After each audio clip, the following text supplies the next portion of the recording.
Hello guys, আসসালামু আলাইকুম। সবাই কেমন আছেন?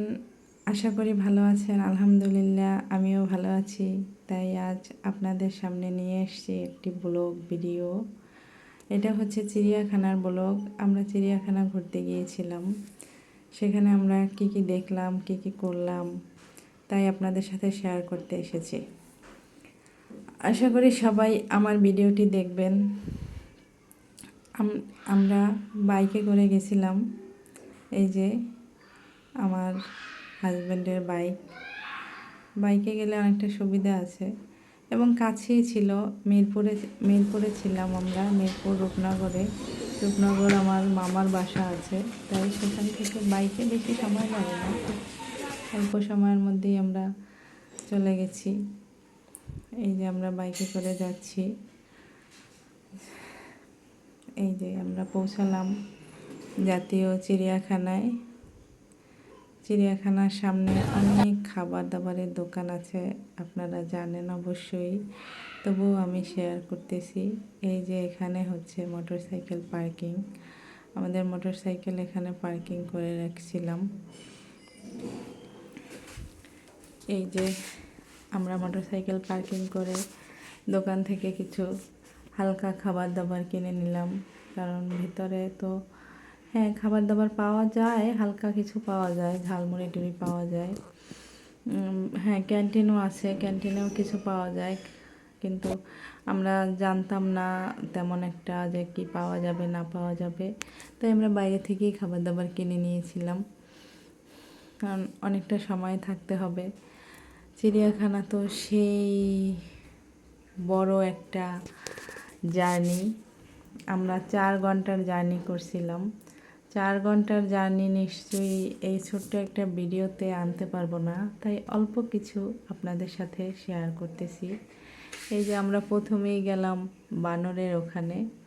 এই যে এখানে বানরকে খাবার দেওয়া হচ্ছে, ওই খাবারগুলো হচ্ছে বানরের খাবার। বানর তো মানুষের মতো সব খাবারই খায়।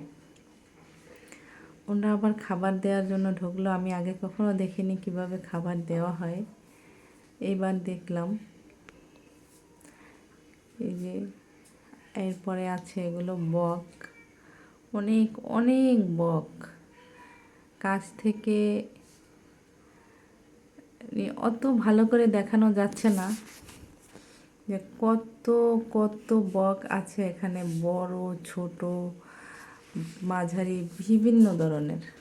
তা আমরা ওখানটা এরিয়া ছেড়ে এসে এদিকে আসলাম। এখানে বাঘ আছে, রয়্যাল বেঙ্গল টাইগার।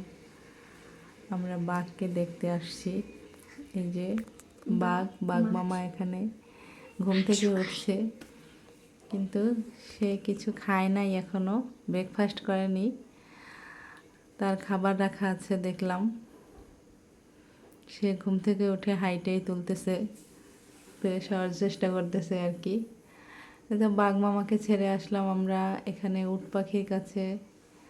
এই যে কতগুলো উট পাখি, দুইটা না,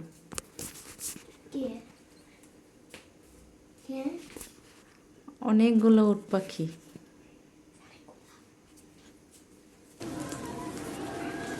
এরপর আমরা যে খাবার দাবার কিনে আনলাম সেগুলো খাচ্ছি এখানে বসে। খিদে পেয়ে গেছিলো সবার। তারপরে অনেক অনেক জীবজন্তু আমরা দেখলাম, কিন্তু সব তো ভিডিওতে আনা যাচ্ছে না। আমরা বাহির হওয়ার চেষ্টা করতেছি এখন। আমি আমার ভিডিও শেষ করতেছি, এই জন্য বাহিরের ভিডিওটা দিচ্ছি যেভাবে আমরা বের হচ্ছিলাম চিড়িয়াখানা থেকে। কিন্তু এত এত 4 ঘন্টার জার্নি তো আর একটা ছোট্ট ভিডিওতে আনা যায় না। পরে কোনো ভিডিওতে বাকিটা দেব, আপনারা দেখতে পাবেন আশা করি। এই যে আমরা বিদায় জানাচ্ছি, টাটা দিচ্ছে তার বাচ্চা আর বাচ্চার বাবা। আমরা এখন বিদায় নিলাম।